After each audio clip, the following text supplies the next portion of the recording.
ala alihi wa sahbihi wa mawala. Hadirin kaum muslimin dan muslimat yang berbahagia, dalam kehidupan ini kita harus beriman dan bertakwa kepada Allah Subhanahu wa taala. Iman dan takwa ini merupakan kunci kebahagiaan hidup di dunia dan di akhirat. Dengan iman dan takwa, kita akan sanggup menghadapi berbagai macam keadaan, berbagai macam cobaan yang diberikan oleh Allah kepada kita. Apalagi di zaman sekarang yang penuh dengan berbagai macam cobaan, rintangan, musibah, dan segala macam penyakit.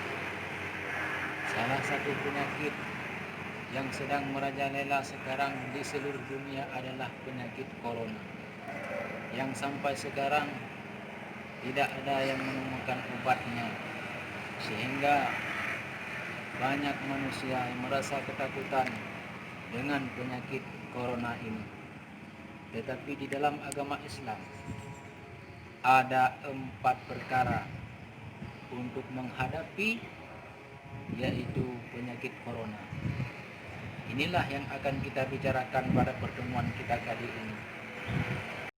Ada 4 perkara agar kita tidak terlalu panik, tidak takut dalam menghadapi musibah corona di dunia ini. Yang pertama adalah sabar dengan apa yang dikehendak oleh Allah Subhanahu wa taala.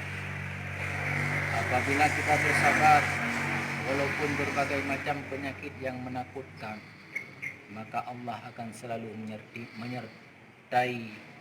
menyertai kita. Allah berfirman, innallaha ma'as sabirin. Sesungguhnya Allah beserta dengan orang-orang yang sabar. Innallaha ma'ana, sesungguhnya Allah bersama kita. Kalau Allah sudah bersama kita, jangankan penyakit corona, penyakit yang lebih menakutkan lagi pun tidak akan jadi masalah bagi kita manusia yang beriman dan bertakwa kepada Allah Subhanahu wa taala. Ini yang pertama. Kemudian yang kedua adalah tawakal kepada Allah Subhanahu wa taala. Artinya menyerahkan diri sepenuhnya kepada Allah. Apapun yang dikehendaki oleh Allah, kita serahkan saja kepada Allah Subhanahu wa taala, karena Allah yang mentakdirkan dan yang menjadikan dan yang menciptakan segala makhluk ini. Baik Allah menciptakan kenikmatan, kesenangan maupun kesusahan atau penderitaan atau penyakit sekalipun, maka kita selalu disuruh untuk bertawakal kepada Allah agar Allah memberikan jalan keluar kepada kita. Wa may yattaqillaha yaj'al lahu makhraja. Barang siapa yang bertakwa kepada Allah, yang bertawakal kepada Allah, maka Allah akan memberikan jalan keluar di setiap masalah di dalam kehidupan ini. Kemudian yang ketiga adalah berdoa kepada Allah, karena doa kita akan diterima oleh Allah. Kita berdoa semua kita dijauhkan daripada penyakit corona ini. Jangan sampai menimpa kita, keluarga dan saudara-saudara kita seiman dan seagama semuanya.